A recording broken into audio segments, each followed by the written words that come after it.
আপনি তো প্রস্তাব দিয়েছেন বটে, কিন্তু আমার স্ত্রীর সাথে পরামর্শ ছাড়া সিদ্ধান্ত দিতে পারবো না। আল্লাহর নবীর মনটাও সাথে সাথে বেজার হয়ে গেল। আমি নিজে প্রস্তাব দিলাম আর এই সাহাবী আমার প্রস্তাব প্রত্যাখ্যান করে দিল। নবীজির মন বেজার হয়ে গেল। সাহাবী বাড়ি চলে গেলেন, স্ত্রীকে ডাক দিয়ে বলেন, বিবি রে, আল্লাহর নবী তোমার মেয়ের বিবাহের ব্যাপারে পয়গাম পাঠিয়েছে। মহিলা মনে করছে রাসূল বিয়ে করতে চায়। ওই মহিলা সাহাবী বলতেছে, স্বামী বলেন কি? আল্লাহর নবী যদি আমার মেয়েটাকে বিয়ে করে, নবীর সাথে আমার আত্মীয়তা হবে, এর চাইতে পরম সৌভাগ্য আমাদের জীবনে আর কি হতে পারে বলেন? স্বামী ডাক দিয়ে বলে, বিবি রে, নবী নিজে বিয়ে করতে চায় না, তাহলে কে কার জন্য পয়গাম দিয়েছে? বলে, বিবি রে, নবীর দরবারে একজন সাহাবী আছে, তার নাম জুলাইবিব। তুমি তো জানো ওটা বেটে, বামন, নিগ্রো, কালো, গরিব আর বংশ পরিচয়হীন, তার তো কোনো ঠিকানাও নাই। মহিলা ডাক দিয়ে বলতেছে, আল্লাহর কসম, আমি ওই ছেলের সাথে আমার মেয়ের বিয়ে দেব না। কিন্তু মা আর বাবার দুইজনের কথোপকথন ওই মেয়েটা পাশের ঘর থেকে শুনতেছিল। মেয়েটা ওই ঘর থেকে বাবা মার রুমে এসে বলতেছে, ও মা, ও আব্বা, আপনারা কি নিয়ে কথা বলতেছেন বলেন? বলে, মেয়েরে, আল্লাহর নবী তোমার জন্য স্বামী পছন্দ করেছে। ছেলের নাম জুলাইবিব, পরিচয় তার বংশ পরিচয় নাই, একেবারে কোনো পরিচয়হীন, বেঠে বামন, 3 নম্বরে কালো, 4 নম্বর একেবারে হতদরিদ্র, তার কিচ্ছুই নাই। এই ছেলের সঙ্গে আমি তোমার বিবাহ কেমনে দেই? এবার মেয়েটা জালালি হয়ে গেছে। মেয়েটা রাগ করে বলতেছে, মা, আব্বা যান, কলেজের মধ্যে আপনাদের সাহস কি করে হয়? আমার রাসূল আমার জন্য স্বামী পছন্দ করেছে, আর আপনি নিষেধ করে দিয়েছেন। যান, আমি রাসূলের প্রস্তাবে আমি নিজে রাজি। নবী আমার জন্য স্বামী পছন্দ করেছে, এর চাইতে আমার মতো সৌভাগ্যবতী নারী দুনিয়াতে আর কেউ নাই। একবার জোরে বলেন না, ইয়া রাসূলুল্লাহ। এই তাকবীর, এই রিসালাত। ভালো যদি বাসতে হয় নবীকে বাসো, ভালো যদি বাসতে হয় নবীকে বাসো। নবী তরানে ওয়ালা, নবী বাঁচানে ওয়ালা, প্রাণের চেয়ে অধিক ভালো নবীকে বাসো। ভালো যদি বাসতে হয় নবীকে বাসো, ভালো যদি বাসতে হয় নবীকে বাসো। হাজিরিন শুনিয়া যান, মেয়েটা ধমক দিয়ে বলতেছে, আপনার তাড়াতাড়ি যান, আমি রাজি। রাসূল আমার জন্য স্বামী পছন্দ করছে, এর চাইতে সৌভাগ্য আমার কি আছে? একবার বলবেন না মারহাবা। আর আমার দেশের বেডিরা, মেয়েরা অজু নষ্ট, লিপস্টিক নষ্ট হবে, মেকআপ নষ্ট হবে, বিদায় অজুই করে না। এই কথা কোন না কেন? এটা দিয়ে কি আশা করা যায়? ইসলামের 4 পয়সা হবে।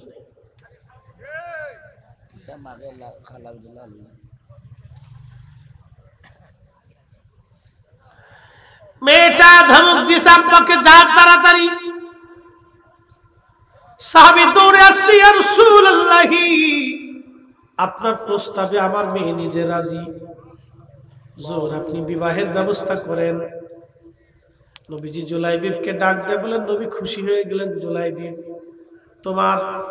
তোমাকে পছন্দ করেছে, মদিনার সুন্দরী রূপসী নারী, তুমি বিবাহের জন্য সামানা জোগাড় করো। গরিব মানুষ, কিছুই তো তার নাই, অনেক কষ্ট করে অনেক কষ্ট করে তিনি বিবাহের সামানা জোগাড় করলেন সামান্য। আগের বিয়েগুলি তো মসজিদে হইতো, আল্লাহর নবী মসজিদের ভিতরে ইজাব কবুল পড়ায় দিলেন। এখনকার বিয়ের সিস্টেম আলাদা, যে বিয়ে পড়াইতা সে কাজী সাহেব, ওই বেড়া তো মুতি পানি লয় না। অনেক কাজী আছে মুতে পানি লয় না। যেই বেটা মুতে পানি লয় না ওরা আগে গোসল করাবেন, তুই আগে গোসল করিয়া কথা কথা কথা খারাপ। ওরা আগে কায়দা মতো পানির মতো সুবাইয়া গোসল করে তারপরে ওটাই একবার পবিত্র হয়ে আইবে না। কারণ বিবাহ তো কোনো ছেলে খেলা না, এটা একটা জীবন। আমার পরিচয়টা কিন্তু আমার মা বাবার বৈবাহিক বন্ধনের মাধ্যমে হয়েছে। আমার সন্তানের পরিচয় আমার স্ত্রী এবং আমার বিবাহের বন্ধনের মাধ্যমে হয়েছে। অথবা একটা জীবন, একটা পবিত্রতা, একটা আত্মীয়তা। এইগুলিকে ছেলে খেলা মনে করবেন না, পুতুল খেলা মনে করবেন না, যে আজকে পুতুল খেললেন কালকে বিয়ে ভেঙে দিলেন, না, এটা না। আল্লাহ রাসূল বলেন, উম্মত তোমরা শোনো, কিয়ামতের আলামত হলো কিয়ামতের আগে অধিক পরিমাণে তালাকের সংখ্যা বাড়বে, তালাক বেড়ে যাবে, তালাক তালাক, শুধু তালাক আর তালাক, তালাক আর তালাক। হবিগঞ্জের আদালতে যায় দেখবেন তালাকের মামলা বেশি, মৌলভীবাজার আদালতে তালাকের মামলা, সারা বাংলাদেশের প্রত্যেক জেলার আদালতে যায় দেখবেন তালাকের মামলা। বউ সারাসারি কিলিকিলি মারামারি পাশাপাশি গুটাগুটি নির্যাতন। কি কথা কর না কেন? এই জন্য সরকার এটা মন্ত্রণালয় আলাদা করে দিচ্ছে। যাও, এটা মন্ত্রণালয় আলাদা করে দিচ্ছে। জালার চটে এত কড়া আইন করছে, তারপরেও মানুষ সোজা হয় না। খুব মনোযোগ দিয়ে, এগুলি কিয়ামতের আলামত। সাহাবী অনেক কষ্ট করে সামানা জোগাড় করলেন, তিনি সামানা জোগাড় হলো, বিয়ে ইজাব কবুল হয়ে গেল। আহা, সেই দিনের বিবাহটা কত সুন্দর ছিল। আজকে বিবাহ হয়, বিবাহ হইলে কি হবে? এই বিবাহের মজলিসে দেখা যায় বিয়ে হবে, বউ বলো আর একজনে নাচানাচি করে, আর একজনে আস্তে কর, কে জোরে কর, এই বলে ঠিক আসতে হবে। কে ডেকসেট নিয়ে ওই মাইকেলারে কইতে পারবে ওর কাছে ভাড়া নেয়,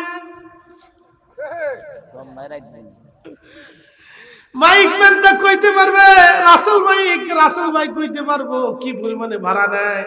ধুম ধুম ধুম ধুম ধুম ধুম ধুম ধুমের জ্বালায় সার এলাকায় ঘুমাইতারে না। বেডা নাচে, বেডি নাচে, সেরা নাচে, সেরি নাচে, একজনের বউ নিয়ে আর একজনে নাচতেছে। শয়তানকে ওরে খালা খালু, যত নাচবি তত ভাবি, যত নাচবি তত ভাবি, নাচতে থাক। শয়তানের দেশ গেছে বুঝলি। এই জন্য এই বিবাহের ভিতরে বরকত পাওয়া যায় না। কি কথা কর না কেন? বিবাহের ভিতরে বরকত নাই। এগুলি থেকে, অপসংস্কৃতি থেকে, বেহায়াপনা থেকে আমাদেরকে বের হয়ে আসতে হবে, বের হয়ে আসতে হবে আমাদেরকে। আমরা মুসলিম, আমরা রাসূলের উম্মত, উম্মত মানে অনুসারী। রাসূল করিম সাল্লাল্লাহু আলাইহি সাল্লাম যেইভাবে সাহাবায়ে কিরামকে দিয়ে জীবন চালিয়েছেন, দিন চালিয়েছেন, আমাদেরকে সেই দিনে, সেই জীবনে চলে আসতে হবে। কথা কন ঠিক কিনা? সেই দিনে, সেই জীবনে চলে আসবে। ঢাকা শহরে একদিন বিয়ে খাইতে গেছি, আমার মসজিদের এই সেক্রেটারি যিনি, তিনি বলতেছে, হুজুর আসেন, এই মুসল্লি উনি সহসভাপতি, ওনার মেয়ের বিয়ে না ছেলের বিয়ে, চলে যেতে। খাইতে গেছি, বাপরে বাপ, বুড়া বেডি মেকআপ করে গেছি। সেক্রেটারি সাহেব আবার একটু খুব নামাজি পরহেজ করলো, হুজুর এই ভিতরে যাইবে না চলে যাইবে না, আমাকে দেখেন আমার জোর করে লুয়ে আসেন, আমি তো বিয়ে খাইতে যাই না।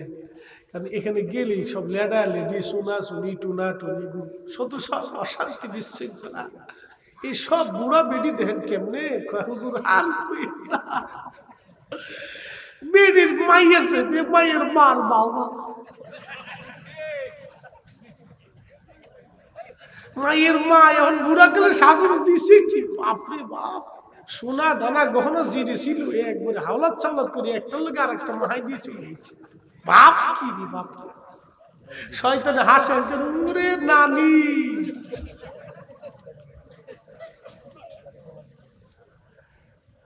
আর আমি বললাম যে দেখেন আমার আর গোশ মাছ ভাত খাওয়া লাগবে না, যদি একটু মিষ্টি থাকে, ওই যে আপনার কি বলে ওই যে বসে না টাকা পয়সা করে, ওই জায়গাটা কি কয়, এটা সুন্দর করে ঢাকার তো তত পয়সা করে খুব সুন্দর করে সাজাই গুজে বসে। তা আমার গুলো হুজুর আপনি এখানে বসেন পাশে, বসে এক প্লেট একটু মিষ্টি জর্দা পায় নাকি, আমি জর্দা একটু দিচ্ছি একটু খাওয়ার, দূর ছাতা কি জর্দা মর্দা। তা আমরা আগের দেশের পায়েসি বালা ছিল, একটু খেয়ে ওকে যান জায়গা আসসালাম আলাইকুম, আমার বিয়ে খাওয়া লাগতো না। আর অর্ধেক খায় আর অর্ধেক ফেলায়, কথা কর না কেন জোরে বলেন। কমিউনিটি সেন্টার গুলোতে যায় দেখবেন বিবাহের খাবার, মুসলমানের খাবার, এই সোনা কাটার খাবার আর এই বিয়ের খাবার, এই দুই খাওয়ানে অর্ধেক খায় আর অর্ধেক ফেলায়। নাম দিছে সুশীটি, সুশীটি বলে ভদ্রতা। তো গরু আর এদের ভিতরে তফাৎ রইল কি? গরু অর্ধেক খায় আর অর্ধেক মুখ দিয়ে ধাক্কায় ধাক্কায় ফেলা। কি কথা কর না কেন? আল্লাহ রিজিক কেউ নষ্ট করে? আল্লাহ রাসূল বলেছেন তুমি বাসনকে চেটে খাও, কারণ তুমি জানো না ওই কোন খাবারের ভিতরে বরকত নিহিত আছে। এইজন্য আঙ্গুল চাটতে কইছে, বাসন চাটতে কইছে। আর নবীর উম্মত খাবারগুলি অর্ধেক খায় আর অর্ধেক ফেলে দিচ্ছে। এটা রাসূলের চরিত্র না, এটা শয়তানের চরিত্র। কথা কন ঠিক কি না? এগুলি সোসাইটির নাম দিয়া আজকে আমার দেশের বেহায়াপনা চালু হচ্ছে। এগুলি করবেন না কোনোদিন, এগুলি থেকে দূরে আসতে হবে। বিবাহ হয়ে গেল, ইজাব কবুল। বিয়ের মজলিসে আল্লাহর নবী ঘোষণা দিলেন তোমরা কে আসো, জিহাদের ময়দানে যাইতে হবে, যুদ্ধের দামামা বেজে গেছে। ও নবীর উম্মত, আশিকে রাসূল চিনে যান। জুলাইবি রাদিয়াল্লাহু আনহু স্ত্রীটা দেখেনও নাই, মদিনার এত সুন্দরী মেয়ে তাকে পছন্দ করলো, দেখার তো একটা বাসনা থাকতে পারে, আমার স্ত্রীটাকে একটা নজর দেখে আসি। ওই মজলিসে জুলাইবি রাদিয়াল্লাহু আনহু চিন্তা করতেছে আমার রাসূল জিহাদের ময়দানে যাবে আর আমি শ্বশুর বাড়িতে আত্মীয় স্বজনের সাথে আনন্দ ফুর্তি করে বেড়াবো, না তা হবে না। নবীর সাহাবী হযরত জুলাইবি রাদিয়াল্লাহু আনহু যুদ্ধের ময়দানে চলে গেল। পাঠটা শুনে যাবেন মুসলমান শানখোলাবাসী, টোনারো ঘাটবাসী। নবীর একদম ছোট্ট বেটে সাহাবী আল্লাহর নবীকে বলেন ইয়া রাসূলুল্লাহ আমি জিহাদের ময়দানে চলে যাব। আহা, স্ত্রী দেখতেও গেলেন না, তিনি ওই অবস্থায় জিহাদের ময়দানে রওনা হয়ে গেলেন। স্ত্রী রেখে চলে থেকে গেল মদিনায়। ওনার তো বাড়ি ঘর নাই, ওনার স্ত্রী ওনার বাপের বাড়িতে রয়ে গেল। জুলাইবি রাদিয়াল্লাহু আনহু যুদ্ধের ময়দানে রওনা হয়ে গেলেন। আল্লাহ ইমাম ইবনু কাসির তাফসীর ইবনু কাসিরের মধ্যে লেখেন ঘটনাটা তাফসীর ইবনু কাসিরের মধ্যে বিশদ আকারে আসছে। ইমাম ইবনু কাসির লিখতেছেন সাহাবীরা যুদ্ধের ময়দানে চলে গেল, নবীজি রওনা। প্রচন্ড যুদ্ধ হলে যুদ্ধে অনেক সাহাবী শহীদ হয়ে গেলেন। আল্লাহর নবীজি যুদ্ধ শেষ হয়ে যাওয়ার পরে সাহাবীদেরকে বললেন সাহাবীরা তোমরা সব সাহাবীদের লাশগুলি গুছাই গুছাই নিয়ে আসো, আমি সবাইকে দাফন কাফন করে এখান থেকে চলে যাব। সমস্ত ময়দান থেকে তন্ন তন্ন করে খুঁজে খুঁজে সাহাবায়ে কেরামের লাশগুলি নিয়ে নবীজি কাতার করে রাখলেন। যুদ্ধ কোনো ছেলে খেলা না, পুতুল খেলা না বাবাজি।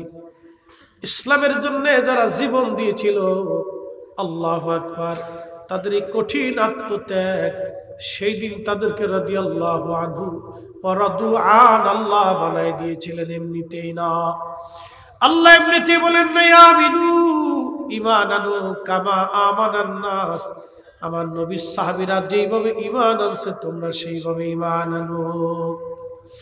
ক্বালু আনুমিনু কামা আমানাস সুফাহা, সেদিন নির্বোধ আর বোকা যারা কাফেররা বলেছিল আমরা কি নির্বোধদের মতো ঈমান আনবো? আল্লাহ তখনই জবাব দিয়ে দিলেন আলা ইন্নাহুম হুমুস সুফাহা, নবী গো আপনি নবী সাহাবীদেরকে যারা নির্বোধ বলতেছে তারাই নির্বোধ, তারাই বোকা। হযরত জুলাইবি রাদিয়াল্লাহু আনহু সমস্ত সাহাবীদের লাশ নবীজি কাতার করে আনছে। আল্লাহর নবীজি একটা নজর সাহাবীদেরকে দেখবেন, সবার উপর থেকে কাপড় সরানো হলো। আল্লাহর নবীজি দেখতে দেখতে গেলেন, সবার চেহারা দেখলেন। নবীজি ডাক দিয়ে বললেন, সাহাবীরা রে, তোমরা কি সবার লাশ আনছো নাকি কারো লাশ রেখে আসছো? সাহাবীরা বলেন, ইয়া রাসূলুল্লাহ, আমরা সবার লাশই আনছি, কোন লাশ আমরা রেখে আসি নাই। আল্লাহর নবী বললেন, সাহাবীরা রে,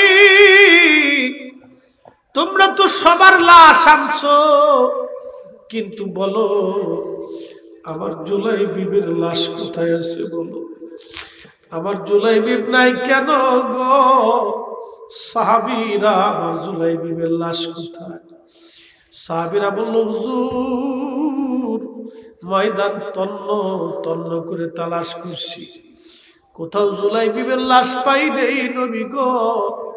আল্লাহর নবী ডাক দিয়ে বললেন, সাহাবীরা রে, তোমরা আবার তন্ন তন্ন করে খুঁজো, আমার জুলাইবিবের লাশ কোথায় আছে বলো।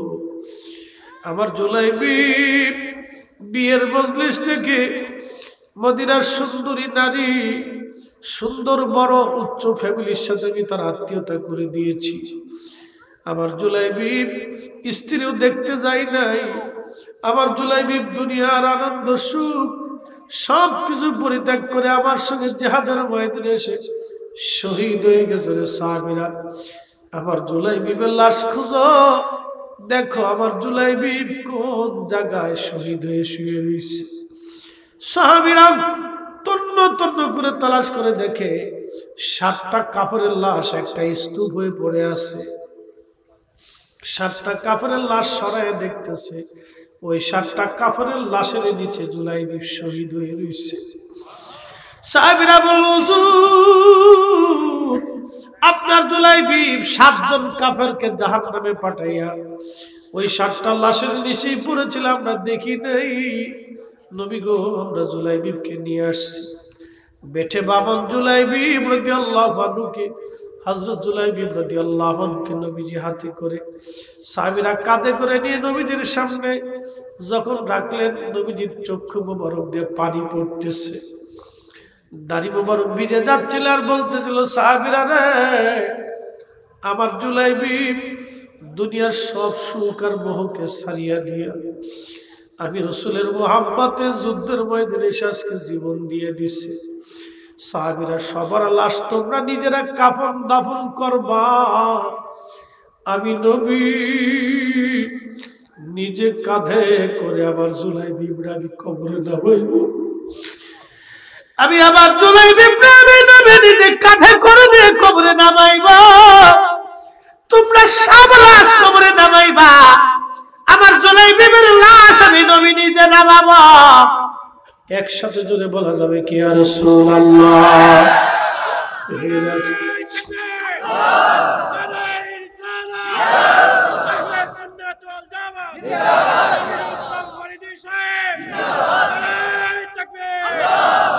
হে রাসূল, তোমায় ভালোবাসি, অন্তরে শুধু মুখে নয়, জান্নাতের আশা নয়। হে রাসূল, জাহান্নাম কেউ ডরি না, তোমায় পাওয়ার আশায় মন ছুটে যায় মদিনায়, তোমায় পাওয়ার আশায় মন ছুটে যায় মদিনায়। এ আশিক দিদার দাও না, আর দূরে থাকিও না। এ আশিক দিদার দাও না, আর দূরে থাকিও। হে রাসূল, তোমায় ভালোবাসি অন্তরে শুধু মুখে নয় জান্নাতের আশা নয় রাসূল জাহান্নাম কেউ ডরি না।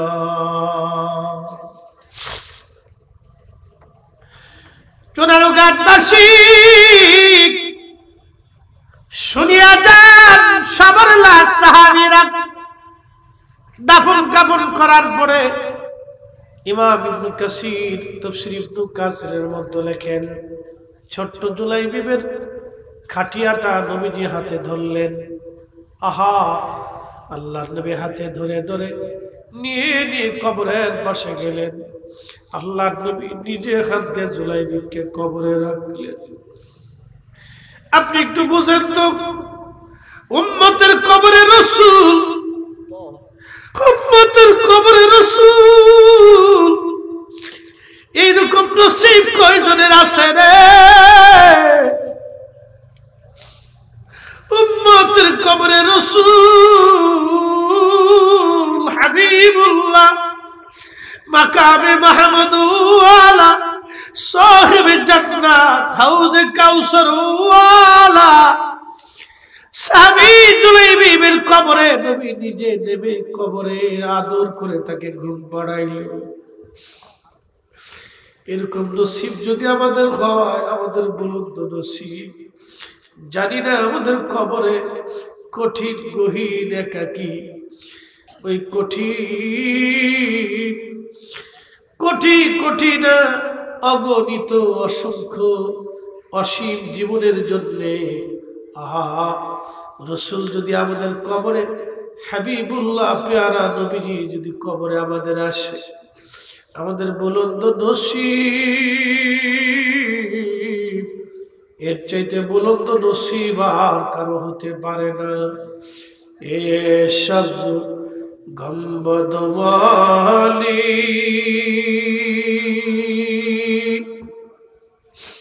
মঞ্জুর দুআ করুণা जब वक्त नजर आए आका दीदार अता करना दीदार अता करना। मैं कब्र अंधेरी में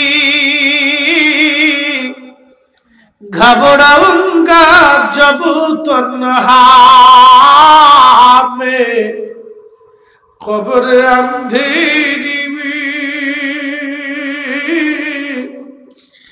घबराऊंगा जब तन्हा इमदाद मेरी करने आजाना रसूल अल्लाह इमदाद मेरी करने आजाना रसूल अल्लाह। रोशन मेरी तुर्बत को लिल्लाह जरा करुणा जब वक्त नजर आए आका दीदार अता करना दीदार अता करना दीदार अता करना।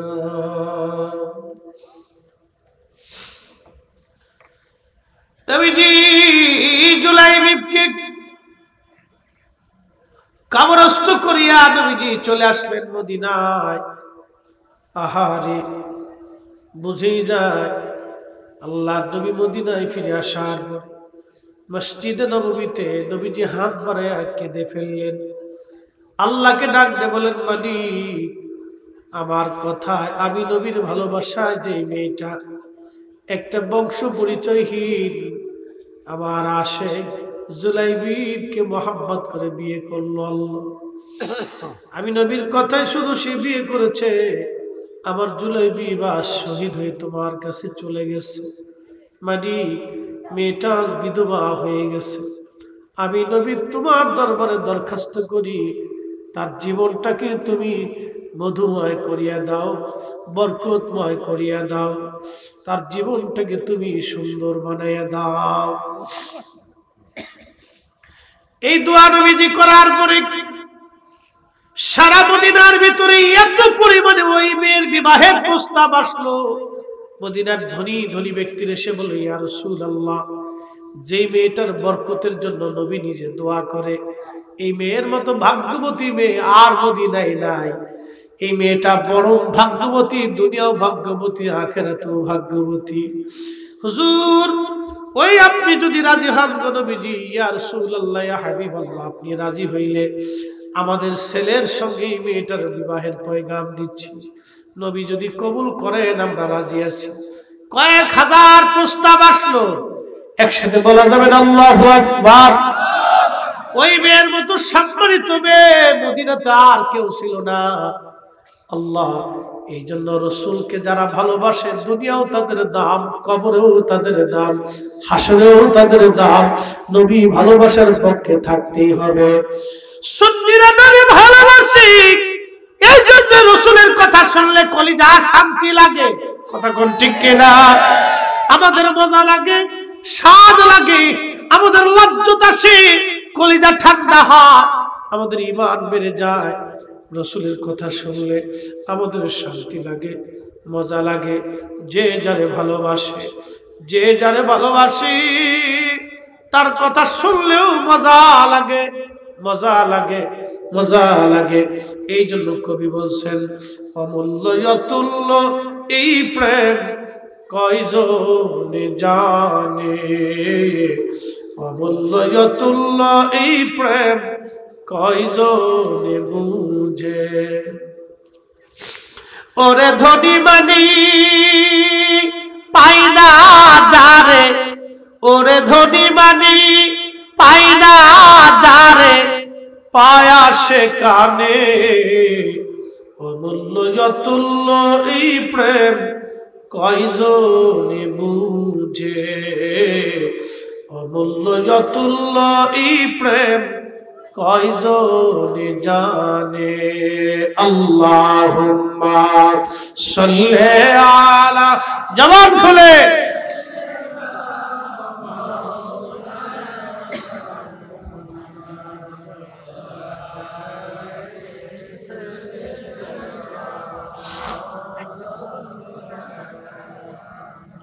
কি ব্যাপার আপনারা ঝিমাই গেলেন? কষ্ট হয়? মোনাজাত বাদ দিয়ে চলে যাবেন। বাজান ওই দিন সাহাবীরা জীবন দিল, আমাদের জীবন দেওয়া লাগে নাই। একটু মোনাজাত দিয়ে যদি সময় তাহলে কেমন হলো বলেন?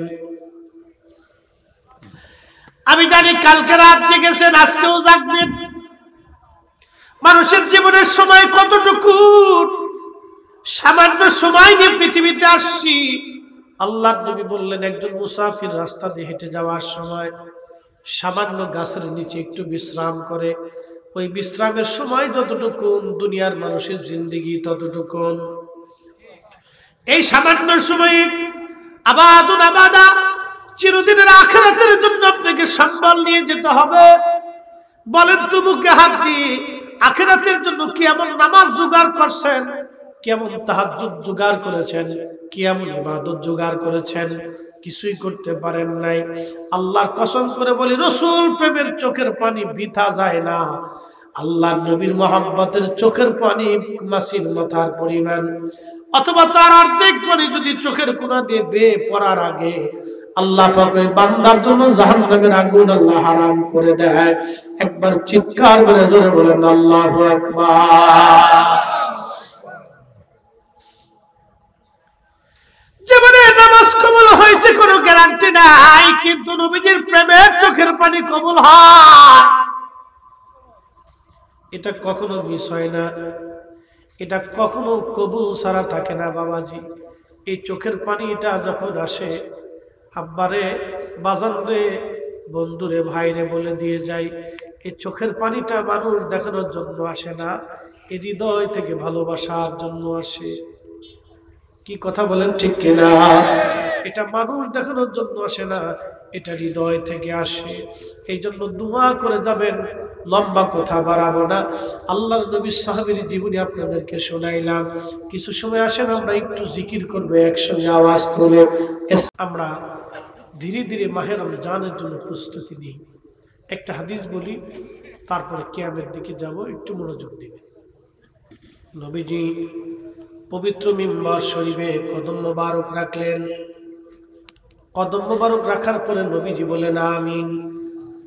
দ্বিতীয়বার কদম মোবারক রাখলেন, প্রিয় নবীজি বলেন আমিন।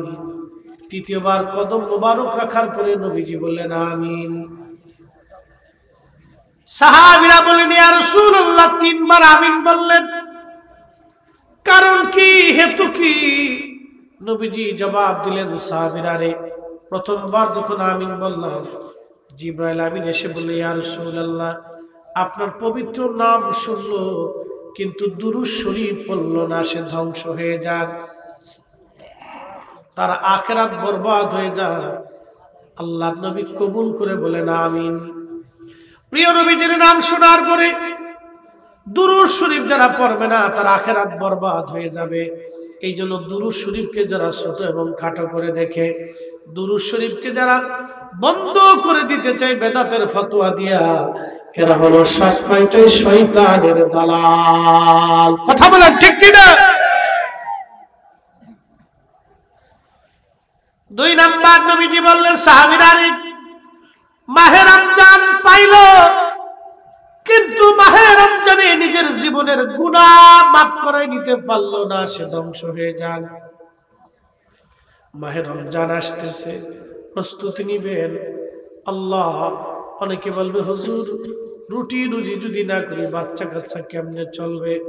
আপনাকে প্রশ্ন করি বাবা, আপনি যদি মারা যান তাহলে কালকে থেকে আপনার সন্তানের জন্য রুটি রুজি কে করবে?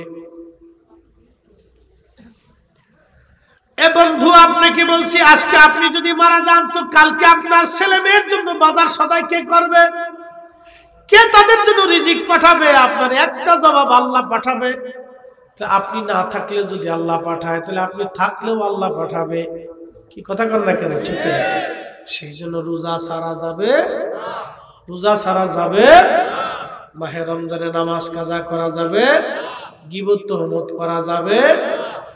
এগুলি মনে রাখবেন। তারাবির নামাজ ছাড়বেন না, রাত জেগে জেগে নামাজ পড়বেন। কারণ একবার রোজা চলে গেলে আর কোনোদিন আপনি পাবেন না। এই জন্য মাহে রমজান যে পাইল কিন্তু নিজের জীবনের গুনাহ মাফ করে নিতে পারল না, সে ধ্বংস হয়ে যায়। আল্লাহ নবী আরো বলেন, উম্মত তোমরা শোনো। জিবরাইল আমিন এসে বলেন ইয়া রাসূলুল্লাহ, যে বাবা মা পাইল কিন্তু খেদমত করে জান্নাত নিতে পারলো না, সে ধ্বংস হয়ে যায়। যে আব্বা আম্মা পাইল কিন্তু খেদমত করে জান্নাত নিতে পারলো না, সে ধ্বংস হয়ে যায়।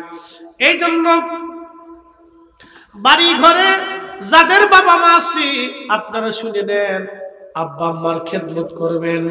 আব্বা আম্মার খেদমত যদি আপনি না করেন তাহলে আপনার জীবনের সর্বনাশ হয়ে যাবে, আপনার জিন্দেগি বরবাদ হয়ে যাবে।